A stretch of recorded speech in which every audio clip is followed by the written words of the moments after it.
اعمال کی اصلاح کرم سے کر دے۔ الحمدللہ رب العالمین والصلاة والسلام على سید المرسلین، اما بعد فاعوذ باللہ من الشیطان الرجیم، بسم اللہ الرحمن الرحیم۔ پڑھیے، الصلاة والسلام علیک یا رسول اللہ وعلی آلک واصحابک یا حبیب اللہ۔ الصلاة والسلام علیک یا نبی اللہ وعلی آلک واصحابک یا نور اللہ۔ درود پاک پڑھنے کے بے شمار فضائل و برکات ہیں، بہت ساری احادیث اور واقعات فضائل درود میں ملتے ہیں۔ قرآن مجید فرقان حمید کی ایک بڑی مشہور و معروف آیت ہے، اور وہ آیت شاید بچے کو یاد ہوتی ہے، اس کو آیت درود بھی کہتے ہیں۔ ہم ہزاروں بار شاید اس آیت کو سن چکے ہوں گے، پڑھ چکے ہوں گے، لیکن آج اس آیت کے تحت شاید ہم ایسا کچھ سننے جا رہے ہیں جو بہت سارے عاشقان رسول پہلی بار سنیں گے۔ پہلے آیت پڑھ دیتا ہوں، اس کے ترجمے کو سن لیتے ہیں اور پھر بات کو آگے بڑھاتے ہیں۔ اللہ کریم قرآن مجید فرقان حمید کے 22ویں پارے میں سورہ احزاب میں ارشاد فرماتا ہے، ان اللہ وملائکتہ یصلون علی النبی یا ایھا الذین آمنوا صلوا علیہ وسلموا تسلیما، صلی اللہ علی النبی الامی وآلہ صلی اللہ علیہ وسلم صلاۃ وسلاما علیک یا سیدی یا رسول اللہ۔ آیت کا ترجمہ کیا ہے؟ اللہ قرآن میں فرماتا ہے، بے شک اللہ اور اس کے فرشتے درود بھیجتے ہیں اس غیب بتانے والے نبی پر۔ اے ایمان والو، تم بھی ان پر درود اور خوب سلام بھیجو۔ قرآن مجید فرقان حمید میں اپروکس 6600 کے قریب آیتیں ہیں۔ ان آیتوں میں بتایا جاتا ہے کہ 500-550 کے قریب وہ آیتیں ہیں جس میں احکام قرآن ہیں، قرآن میں آرڈرز دیے گئے ہیں، امر جس میں ہمیں کچھ نہ کچھ کرنے کے بارے میں فرمایا گیا ہے۔ ان تمام احکام میں کوئی ایسا آرڈر، کوئی ایسا حکم نہیں ہے سوائے اس آیت کے جس میں اللہ نے یہ فرمایا ہو کہ اے میرے بندو، یہ کام میں بھی کرتا ہوں، میرے فرشتے بھی کرتے ہیں، اور تم بھی کرو، تم بھی اس میں شامل ہو جاؤ۔ There is only one and only آیت of قرآن جس پہ اللہ فرما رہا ہے، اے ایمان والو، اللہ اور اس کے فرشتے اس غیب بتانے والے نبی پر درود بھیج رہے ہیں، اب تم بھی اس میں شامل ہو جاؤ، تم بھی اپنی جھولیاں بھر لو۔ اب ذرا سمجھیے گا اس سے درود کی اہمیت۔ اللہ کریم نے تمام نبیوں کو معجزات اور کمالات سے نوازا۔ حضرت آدم علیہ السلام کا ایک کمال کا یوں سمجھیے کہ اعجاز ہے کہ اللہ کے تمام فرشتوں نے حضرت آدم علیہ السلام کو سجدہ کیا۔ یہ اعزاز اور کسی نبی کو حاصل نہیں ہوا، یہ بہت بڑی بات ہے۔ مگر علماء بڑی پیاری بات فرماتے ہیں کہ حضرت آدم کو سارے فرشتوں نے سجدہ کیا اور زندگی میں ایک بار کیا۔ میرے آقا کی شان یہ ہے کہ صرف فرشتے نہیں بلکہ رب خود نبی پاک پر درود بھیج رہا ہے۔ یہ ایک بار درود نہیں بھیجا گیا، یہ نہیں کہا گیا کہ اے ایمان والو، اللہ اور اس کے فرشتے درود بھیج چکے، اب تم بھی درود بھیجو۔ عربی کا قاعدہ ہے، یہاں پر جو لفظ یصلون لایا گیا یہ کنٹینیو ورب پر دلالت کرتا ہے، یہ اس فعل پر دلالت کرتا ہے جو مسلسل جاری ہو۔ تو مطلب یہ ہوا کہ اللہ اور اس کے فرشتے مسلسل درود بھیج رہے ہیں، رحمتیں نازل ہو رہی ہیں۔ حضرت آدم کی بارگاہ میں ایک بار سجدہ کیا گیا اور یہ اللہ کے سارے فرشتے اور خود ذات باری تعالیٰ درود و سلام بھیج رہا ہے۔ ہاں، یہ تطبیق، یہ کیٹیگرائز کرنا بہت ضروری ہوگا کہ علماء فرماتے ہیں ہمارا اور فرشتوں کا درود بھیجنا اور ہے، اللہ کا درود بھیجنا اور ہے۔ اللہ کا درود بھیجنا کیا ہے؟ اللہ اپنی رحمتیں نازل فرما رہا ہے، اور بندے اور فرشتے اللہ کی بارگاہ میں دعا کرتے ہیں کہ اللہ ہمارے آقا و مولا صلی اللہ تعالی علیہ وآلہ وسلم پر اپنی رحمتیں نازل فرما۔ تو سبحان اللہ۔ اب ہم آتے ہیں کہ یہ بات تو کلیئر ہو گئی کہ یہ کام مسلسل ہو رہا ہے۔ اب اللہ کے فرشتے کتنے ہیں؟ جو یہ درود بھیج رہے ہیں. اللہ کریم قرآن مجید فرقان حمید میں ارشاد فرماتا ہے وَمَا يَعْلَمُ جُنُودَ رَبِّكَ إِلَّا هُوَ. اللہ فرماتا ہے اور تیرے رب کے لشکروں کو اس کے علاوہ کوئی نہیں جانتا. اللہ کے لشکر کتنے ہیں، اللہ کی مخلوقات کتنی ہیں، اس کی کوانٹٹی کتنی ہے، وہ اللہ کے سوا کوئی نہیں جانتا. ملائکہ کی تعداد اس سوائے اللہ تعالیٰ کے کوئی شمار نہیں کر سکتا.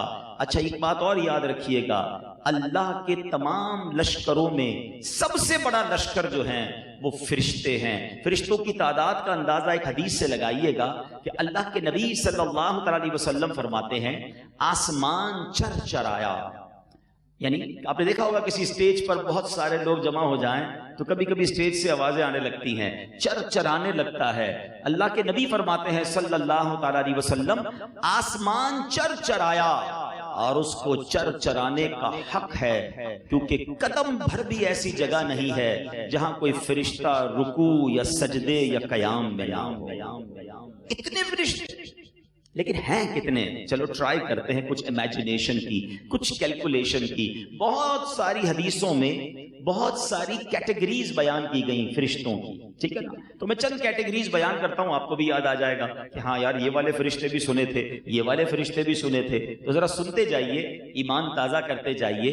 ملائکہ مقربین، عرش اٹھانے والے فرشتے، ساتوں آسمانوں میں رہنے والے اربوں سے زائد فرشتے، جنت کے پہرے دار، جہنم کے داروغے، سمندروں پر مقرر فرشتے، بادلوں پر مامور فرشتے، ہواؤں کو چلانے والے فرشتے، بارش برسانے پر مامور فرشتے، ماں کے پیٹ پہ بچوں کی صورتیں بنانے والے فرشتے، رسول اکرم علیہ الصلوۃ والسلام کی بارگاہ میں ہمارے درود پہنچانے والے فرشتے.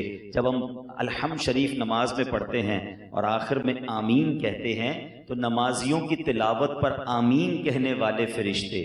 تو اب اتنے سارے فرشتے ہیں، کوانٹٹی کتنی ہے، آل ٹوگیدر کتنے ہیں، سبحان اللہ. ایک بڑی کمال کی کیلکولیشن بیان کی سعادت الدارین میں امام نبہانی رحمۃ اللہ تعالی علیہ فرماتے ہیں انسان جو ہے نا وہ جنات کا 10واں حصہ ہے. ایک آپ نے روایت سنی بھی ہوگی کہ جب ایک انسان کا بچہ پیدا ہوتا ہے تو 7 9 وہ بھی پیدا ہوتے ہیں، ٹھیک ہے نا؟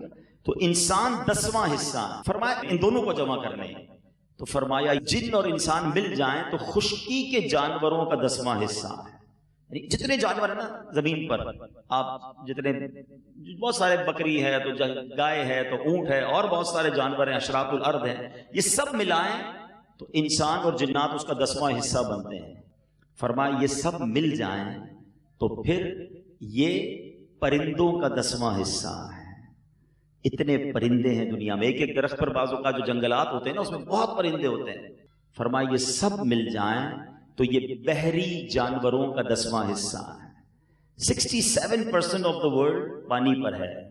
ایک تحقیق میں نے پڑھی تھی کہ اگر ساری دنیا میں کھانا ختم ہو جائے، گوشت ختم ہو جائے، سبزی ختم ہو جائے، فروٹ ختم ہو جائے، اناج ختم ہو جائے، پھر بھی سمندر جو ہے وہ 100 سال تک دنیا کو خوراک پرووائڈ کر سکتا ہے. اتنی اللہ نے وہ مخلوق رکھی ہے. اب فرمایا یہ سب مل جائیں تو یہ زمین پر موجود فرشتوں کا 10واں حصہ ہے.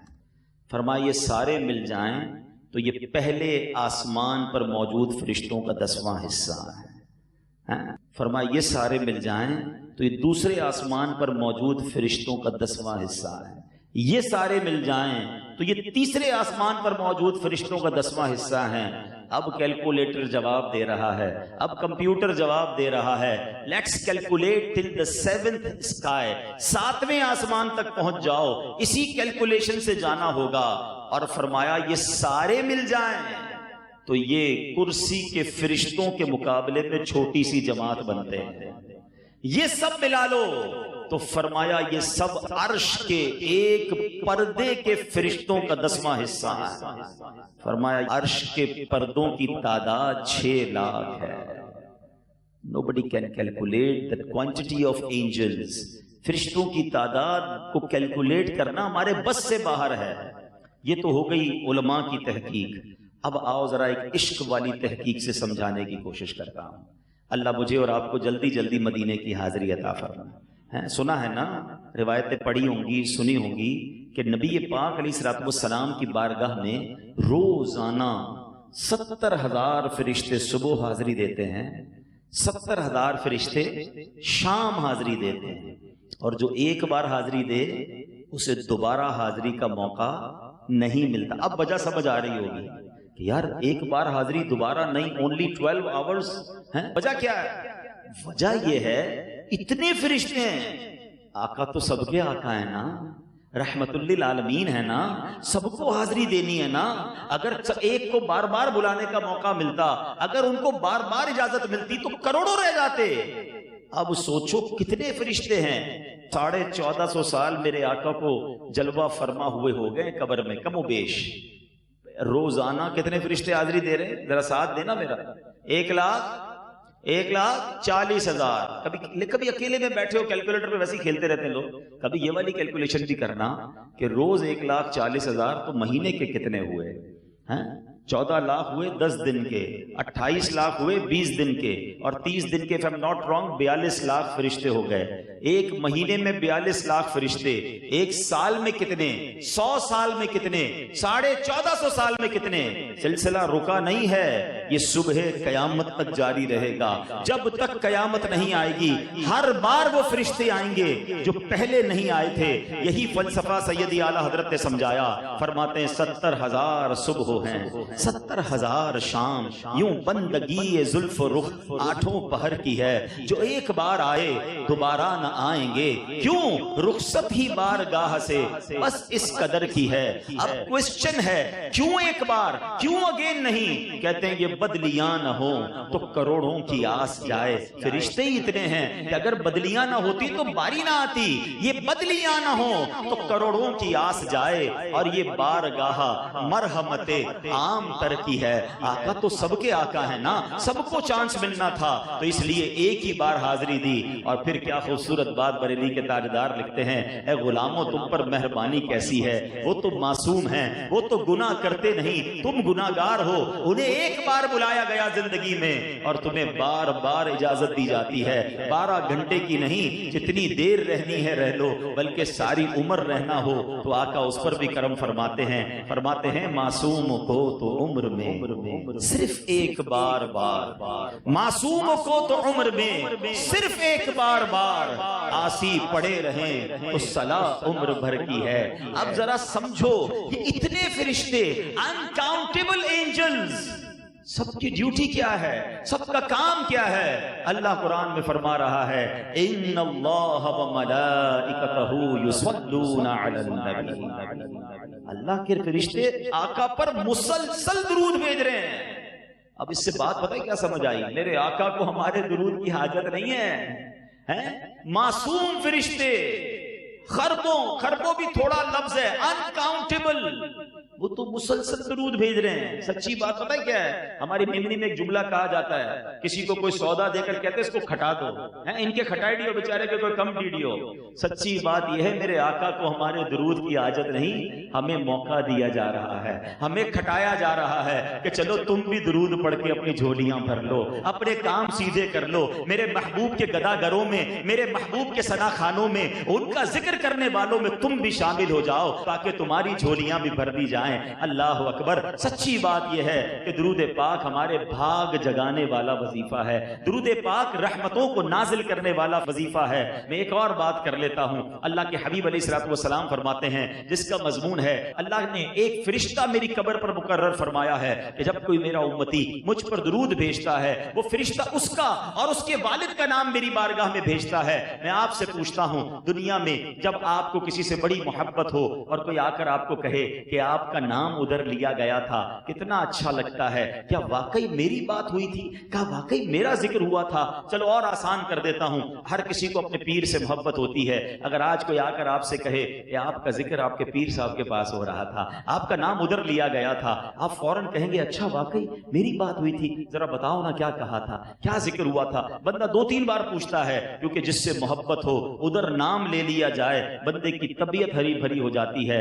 ارے سوچو تو صحیح، تم ادھر درود پڑھتے ہو، ادھر فرشتہ تمہارا نام آقا کی بارگاہ میں لیتا ہے، اور صرف میرا نام نہیں میرے والد کا نام بھی لیتا ہے۔ اور جو روز 100 بار پڑھے تو فرشتہ 100 بار نام لیتا ہے، 1000 بار پڑھے تو تمہاری 1000 بار حاضری لگتی ہے۔ دنیا کا دستور ہے کوئی فقیر بار بار آئے، روزانہ آئے، بندہ کہتا ہے یہ روز آتا ہے، اس کا کام کر دو۔ ارے کبھی تو آقا فرشتوں سے فرمائیں گے میرا غلام روز یاد کرتا ہے، آؤ اس کی بگڑی بنا دیتے ہیں، چلو اس کا کام کر دیتے ہیں۔ اور یاد رکھو ہمارے جتنے بھی غم ہوں، جتنی بھی مشکلیں ہوں، ہمیں بس ایک نگاہ چاہیے، ہمیں فقط ایک نظر چاہیے۔ وہ شاعر لکھتے ہیں نا، یاد رکھو اگر اٹھ گئی ایک نظر، بس کمال ہو جانا ہے، ایک بار توجہ پڑھنے کی دیر ہے۔ یاد رکھو اگر اٹھ گئی ایک نظر، جتنے خالی ہیں سب جام بھر جائیں گے۔ سیدی اعلیٰ حضرت لکھتے ہیں نا، قسمت میں لاکھ پیچ ہوں 100 بل 1000 کج، یہ ساری گتھی ایک تیری سیدھی نظر کی ہے۔ آقا کی نظر پڑھنے کی دیر ہے، سارے غم دور ہو جانے ہیں۔ تو اب میں بھی نیت کر لوں، آپ بھی نیت کر لیں، فضول باتیں نہیں کرنی۔ یہ گھنٹوں جو موبائل کے ساتھ لگے رہتے ہیں اس کو رکھو سائیڈ پر، یہ تحفہ دینا ہے میرے آقا کو۔ روز مجھے درود پاک پڑھنے ہیں، کم از کم روزانہ 1200 بار درود پاک پڑھنے کی نیت کریں۔ اللہ مجھے بھی توفیق دے، آپ کو بھی توفیق دے، اور آئیے مل کر محبت کے ساتھ بآواز بلند درود پاک پڑھ لیں۔ صلو علی الحبیب۔ ویسے تو بہت ساری باتیں کی جا سکتی ہیں، اور سبحان اللہ جب نبی پاک کا ذکر خیر کرتے ہیں تو کبھی کبھی ایک کنفیوژن سی طاری ہو جاتی ہے کہ کیا بات کی جائے اور کیا بات نہ کی جائے۔ ایک بار سیدی اعلیٰ حضرت نے بھی قلم اٹھایا اور نبی پاک کی شان بیان کرنے کے لیے کوشش کی۔ کمال یہ ہے کہ اس پورے کلام میں بریلی کے تاجدار جو اپنے وقت کے امام ہیں، امیر المومنین فی الحدیث ہیں، وہ کلام میں ڈھونڈتے ہی رہے کہ نبی پاک کو میں نے کہنا کیا ہے، آقا کی شان میں کون سا لفظ استعمال کروں۔ کہتے ہیں سرور کہوں کہ مالک و مولا کہوں تجھے، try to find the word. وہ ڈھونڈ رہے ہیں کہ نبی پاک کو کس نام سے ذکر کروں، شان بیان کیسے کروں۔ اب سیدی اعلیٰ حضرت کی کیفیت کا اندازہ لگائیں۔ کہتے ہیں سرور کہوں کہ مالک و مولا کہوں تجھے، باغ خلیل کا گلے زیبا کہوں تجھے، آقا تیرے تو وصف عیب تناہی سے ہیں بری، حیران ہوں میرے شاہ میں کیا کیا کہوں تجھے۔ یہ شعر بچپن سے سن رہے ہیں، آج ذرا اس کو سمجھ لو تو اب مزہ اور آنے لگے گا۔ عیب تناہی کس کو کہتے ہیں؟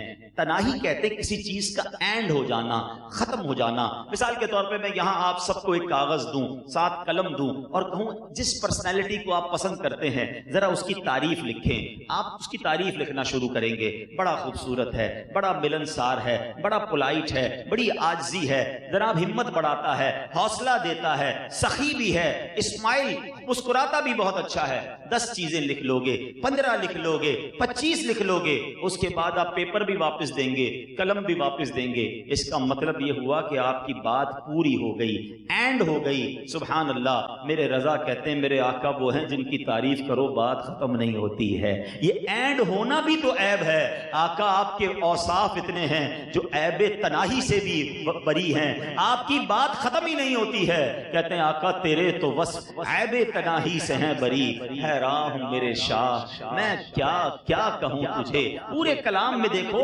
اعلیٰ حضرت کوشش کر رہے ہیں کہ میں نے کہنا کیا ہے، میں نے تعریف کیسے کرنی ہے، الفاظ نہیں مل رہے۔ آخر خود ہی کہتے ہیں کہہ لے گی سب کچھ ان کے ثنا خاں کی خاموشی، چپ ہو رہا ہوں کہہ کے میں کیا کیا کہوں تجھے، لیکن رضا نے ختم سخن اس پہ کر دیا، خالق کا بندہ خلق کا آقا کہوں تجھے۔ اور واللہ آج بھی اگر کسی کو بیان کرنا ہو نبی پاک کی سیرت پر تو وہ اسی کیفیت میں مبتلا ہو جاتا ہے کہ کیا کیا کہوں تجھے۔ لیکن آج میں جس ٹاپک کو کچھ دیر آپ کے سامنے بیان کرنا چاہتا ہوں وہ ہمارے معاشرے میں بڑا ریلیونٹ ہے۔ میں چاہتا ہوں نبی پاک علیہ الصلوۃ والسلام کا ایک کمال بھی بیان کروں اور اس کے ساتھ ہماری ایک عادت کو بھی ہم ڈسکس کر لیں، تاکہ اس عظیم و شان محفل میں ہم سب آئے ہیں تو کچھ لے کر جائیں، کچھ بدل کر جائیں، کچھ میسج لے کر جائیں۔ اللہ کے نبی علیہ الصلوۃ والسلام کو اللہ نے بہت ساری روحانی طاقتوں سے نوازا۔ آپ کے معجزات اتنے ہیں کہ عقل حیران ہو جاتی ہے، لیکن روحانی اسپرچول پاور کے ساتھ ساتھ اللہ کریم نے نبی پاک علیہ الصلوۃ والسلام کو فزیکل پاور بھی کمال کا عطا فرمایا، جسمانی طاقت۔ آج لوگ کہتے ہیں نا یار بڑا طاقتور آدمی ہے، ہیوی ویٹ چیمپئن ہے. ارے بھائی وہ تو اتنے سارے وزن کو اٹھا لیتا ہے، بڑی دیوار گرا دیتا ہے. بڑے مقابلے ہوتے ہیں دنیا میں. اللہ کے نبی علیہ الصلوۃ والسلام کو اللہ نے کیسی طاقت دی تھی. پیارے آقا علیہ الصلوۃ والسلام عرب کے علاقوں میں تشریف لے جاتے، لوگوں کو اسلام کی طرف بلاتے، تبلیغ کرتے، دین کی طرف بلاتے.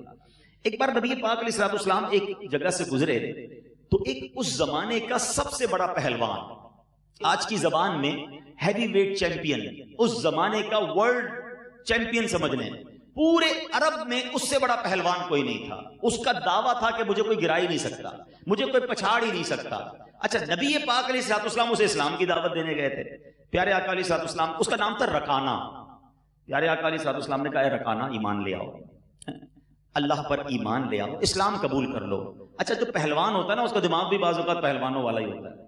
کہتا ٹھیک ہے میں مسلمان ہو جاؤں گا، پہلے آپ مجھ سے کشتی لڑے اور کشتی میں مجھے گرا دیں، مجھ سے جیت جائیں، میں اسلام قبول کر لوں گا. کیسا عجب چیلنج تھا. اسلام کے دائی آئے ہیں، رب کے حبیب آئے ہیں، اسلام کی دعوت دینے آئے، پہلوان کہتا کشتی لڑو مجھ سے. اللہ کے نبی علیہ الصلوۃ والسلام نے فرمایا ٹھیک ہے، مسکرا کر فرمایا قبول ہے.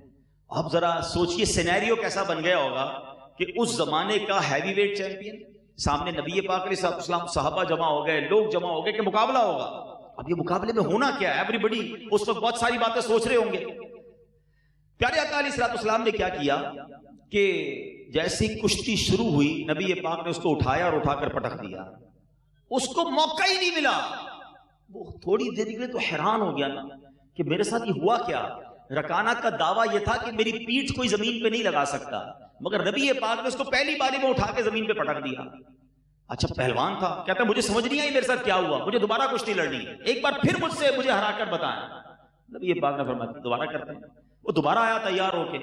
آقا علیہ السلام نے پھر اس کو پہلی باری میں اٹھایا اور اٹھا کے پٹک دیا. وہ کچھ کر ہی نہیں سکا. پھر اور غصہ اور جوش، کہتا ہے مجھے تیسری بار مقابلہ کرنا ہے. نبی پاک نے فرمایا آ جاؤ پھر شوق پورا کرنا. وہ خلاصہ عرض کر رہا ہوں، اللہ کے حبیب نے اٹھایا پھر اٹھا کر پٹک دیا. کہتا ہے خدا کی قسم آپ کی عجیب شان ہے، آج تک عرب کا کوئی پہلوان میری پیٹھ زمین تک نہیں لگا سکا اور آپ نے چشم زدن میں مجھے زمین پر پچھاڑ دیا ہے. سبحان اللہ. رکانہ نے کلمہ پڑھا اور مسلمان ہو گیا. تھوڑے عرصے کے بعد اسی کا بیٹا، بعض اوقات پہلوانوں کی پوری فیملی ہوتی ہے نا، یزید بن رکانہ، وہ بہت بڑا پہلوان، باپ کا بیٹا، اس کی گدی سنبھالی سمجھ لیں پہلوانی میں. 300 بکریاں لے کر نبی پاک کے پاس آیا. کہتا کیا ہے؟ چیلنج، اے محمد صلی اللہ علیہ وسلم آپ مجھ سے کشتی لڑیے اور اگر آپ مجھے پچھاڑ دیں گے تو نبی پاک نے مسکرا کر کہا اگر مجھے میں پچھاڑ دوں گا، کشتی میں جیت جاؤں گا، مجھے انعام کیا دو گے؟ کیونکہ اب یہ خود آیا تھا نا، نبی پاک تو نہیں گئے تھے. کہتا ہے میرے پاس 300 بکریاں 100 بکریاں آپ کو دے دوں گا. نبی پاک نے فرمایا ٹھیک ہے. پھر جناب لوگ جمع ہو گئے کہ اب پہلے تو رکانہ کو ہرایا تھا، اب یزید بن رکانہ آیا ہے، ینگ ہے اور زیادہ مضبوط ہے. نبی پاک علیہ الصلوۃ والسلام نے اس سے ہاتھ ملایا، ہاتھ کو ہی اٹھایا اور اس کو اٹھا کر زمین پر پٹک دیا. کہتا 100 بکریاں لے لے لیکن ایک اور موقع دیں. پھر کیا دو گے؟ دوسری 100 دوں گا. آج دوبارہ آج second fight. No fight, actually fight تو ہوئی نہیں نا. فائٹ تو وہ ہو کہ ادھر سے بھی داؤ ہو ادھر سے بھی داؤ ہو.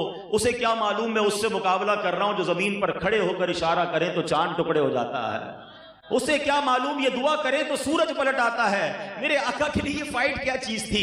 پھر اٹھایا پھر پٹک دیا. 100 بکریاں دے کر کہتا ہے ایک اور موقع دیجئے، اگین ٹرائی کرنا چاہتا ہوں. کہا اب کیا دو گے؟ کہا یہ آخری 100 بھی دے دوں گا.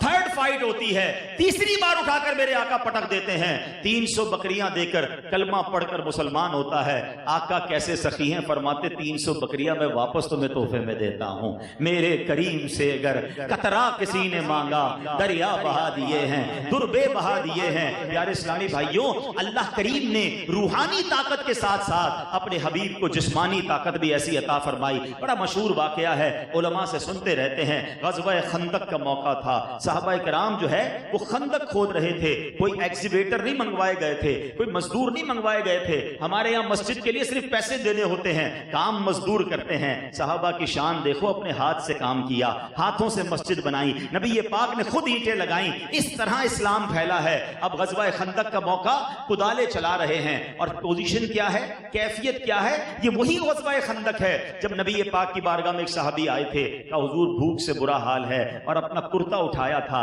اور آقا کو اپنے پیٹ پر بندھا ہوا پتھر دکھایا تھا. اور اللہ کے حبیب کی شان دیکھو صلی اللہ تعالی علیہ وسلم. نبی پاک نے اپنا جب کرتا اٹھایا تو اسی پیٹ پر 2 پتھر بندھے ہوئے تھے. یہ صحابہ ہیں, یہ اللہ کے نبی ہیں صلی اللہ تعالی علیہ وسلم, جو بھوک میں بھی راضی ہیں, جو تکلیف میں بھی راضی ہیں, جو غربت میں بھی راضی ہیں. اور ہم اللہ نے بہت کچھ دیا ہے پھر بھی راضی نہیں رہتے. ہمارے پاس بہت کچھ ہوتا ہے, ایک دن مرضی کا کھانا نہ ملے ہمارا موڈ آف ہو جاتا ہے. ہمارے کبڈ, ہمارے جیب, ہمارے فریج بھرے ہوتے ہیں, مگر کسی دن کاروبار میں نقصان ہو جائے ہماری طبیعت خراب ہو جاتی ہے, زبان پر شکوے ہوتے ہیں, شکایات ہوتی ہیں. سیکھو صحابہ سے, پیٹ پہ پتھر ہیں, اسلام کے لیے جان دینے جاتے ہیں. اللہ ان صحابہ کا صدقہ عطا فرمائے, نبی پاک کے صبر کا صدقہ نصیب فرمائے. ایسی کیفیت میں تو کدال ہی نہیں اٹھتی بھائی.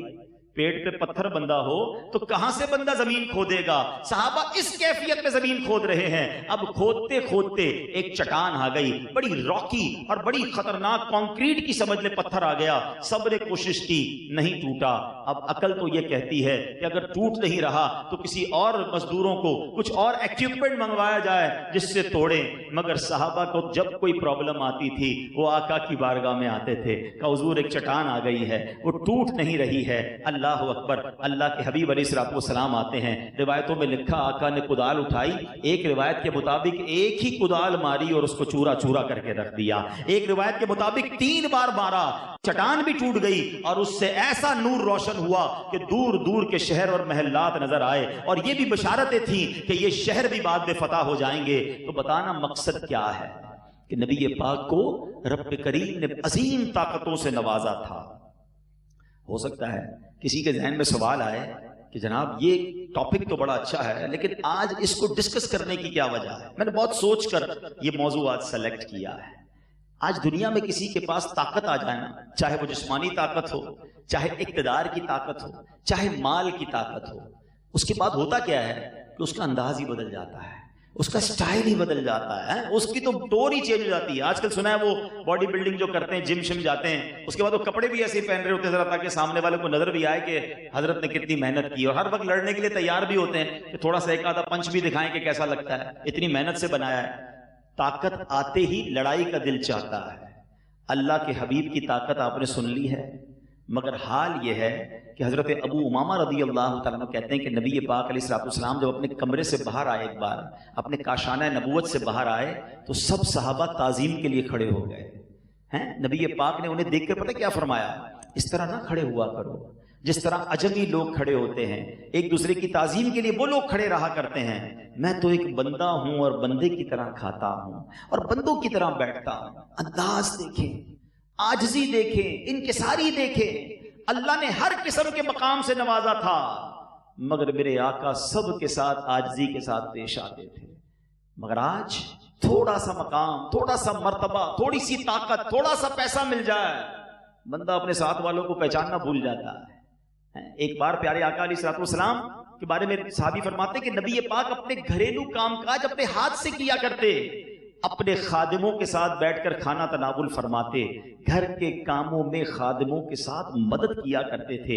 ایک بار نبی پاک علیہ الصلوۃ والسلام کی بارگاہ میں ایک شخص آیا. اب ظاہر نبی پاک اللہ کے حبیب ہیں, آپ کی ایک ہیبت ہے, آپ کو دیکھ کر وہ تھر تھر کانپنے لگا. پہلی بار دیدار مصطفیٰ صلی اللہ تعالیٰ علیہ وسلم کیا تھا. سبحان اللہ, اس کو نارملائز کیسے کیا, اس کو کول ڈاؤن کیسے کیا. اللہ کے نبی فرماتے ہیں ڈرو مت, میں نہ کوئی بادشاہ ہوں, نہ کوئی حاکم, نہ کوئی جابر ہوں, میں تو قریش کی ایک عورت کا بیٹا ہوں جو خشک گوشت کی بوٹیاں کھایا کرتی ہے. اللہ اکبر, یہ انداز ہے میرے آقا علیہ الصلوۃ والسلام کا. آج اس موضوع کو ذکر کرنے کا مقصد یہ ہے پیارے آقا کی سیرت کا یہ پہلو سیکھ کر جاؤ کہ ہمیں بھی عاجزی اختیار کرنی ہے, ہمیں بھی انکساری اختیار کرنی ہے. اگر اللہ کریم نے کوئی نعمت دے دی ہے, اگر طاقت دی ہے, اگر شہرت دی ہے, اگر مال دیا ہے, اگر عزت دی ہے تو وہ رب نے دی ہے. اس کا مطلب یہ نہیں کہ میرا انداز ہی بدل جائے, میری باتیں ہی بدل جائیں. ارے بھائی اب تو حال یہ ہو گیا کہ بندہ اگر دنیا میں تھوڑی ترقی کر جائے, خاص طور پہ پیسہ آ جائے تو اپنے غریب رشتہ داروں کو پہچاننا چھوڑ دیتا ہے. اب لوگوں کو شرم آتی ہے اسے, میں کیسے بتاؤں یہ میرا چاچا ہے جو پرانے کپڑوں میں ہے, یہ میرے چچا کا بیٹا ہے جو رکشہ چلاتا ہے, میں یہ کیسے تعارف کراؤں کیونکہ میرا مقام تو اور ہے. اللہ اکبر, یہ کیا ہے آج یہ سمجھنا ضروری ہے. عاجزی کا اپوزٹ پتہ ہے کیا ہے؟ عاجزی کا اپوزٹ ہے تکبر, اترانا, گھمنڈ. آج عاجزی تو نظر نہیں آ رہی مگر تکبر بہت نظر آ رہا ہے، اور یہ کتنا بڑا گناہ ہے۔ اب میں اپنے بیان کو اگلے فیس میں لے جا رہا ہوں اور کوشش کروں گا چند منٹوں میں 3 چیزیں ڈیفائن کرنے کی۔ سب سے پہلے ہم یہ سمجھیں گے کہ تکبر گناہ کتنا بڑا ہے۔ اس کی جب تک آپ کو شدت پتہ نہیں چلے گی، جب تک اس کو چھوڑنے کا جی نہیں چاہے گا۔ سیکنڈلی ہم یہ جانیں گے کہ تکبر کیسے ہوتا ہے، ریزن کیا ہے، اور تھرڈلی پھر یہ جانیں گے کہ کہیں میں اور آپ مبتلا تو نہیں۔ ایک چھوٹا سا لیبورٹری ٹیسٹ آپس میں کریں گے۔ جی ہاں، cholesterol, blood pressure, sugar test کرواتے ہو نا؟ صحت کے لیے ٹیسٹ کرانا چاہیے، اچھی بات ہے، لیکن ہم ان بیماریوں کے بارے میں بہت زیادہ کانشیس ہیں۔ میرا سوال ہے، یہ بیماریاں کیا بگاڑ لیں گی آپ کا؟ اینڈ آف دا ڈے جان لے لیں گی نا۔ میں اس بیماری کا ذکر کر رہا ہوں جو اگر دل میں بس گئی تو ایمان لے لے گی۔ بتاؤ کون سی خطرناک بیماری ہے؟ ایمان لینے والی نا۔ But nobody try to understand، کوئی اس کو ڈائگنوز کرنے کے لیے بھی تیار نہیں ہے۔ تو آؤ پہلے سمجھو کہ تکبر ہے کیا ہے۔ تکبر، اچھا اس پوری کائنات میں سب سے پہلا جو گناہ ہوا، فرسٹ ایور سن، سب سے پہلا گناہ وہ کیا تھا؟ تکبر ہی تھا۔ شیطان نے سجدہ نہیں کیا تھا نا حضرت آدم کو، کہا کیا تھا؟ ذرا وہ جملہ یاد کیجئے گا، اور اللہ کریم نے وہ جو ورڈز تھے، وہ جو اس کا کہنا تھا، وہ قرآن میں فرمایا نا، قرآن میں شامل فرمایا۔ کیا کہتا ہے شیطان؟ انا خیر من، اللہ میں اس سے بہتر ہوں، I am best، خلقتنی من نار وخلقتہ من طین، اے اللہ تو نے مجھے آگ سے بنایا، اسے مٹی سے بنایا، حضرت آدم کو۔ یہ جملہ یاد رکھیے گا، آگے میرے بیان میں کام آئے گا آپ کو۔ اس نے کیا کہا؟ انا خیر من، میں اس سے بہتر ہوں۔ شیطان نے بڑی عبادتیں کی، بڑا علم بھی تھا، فرشتوں کا استاد تھا، جنت کا خزانچی تھا۔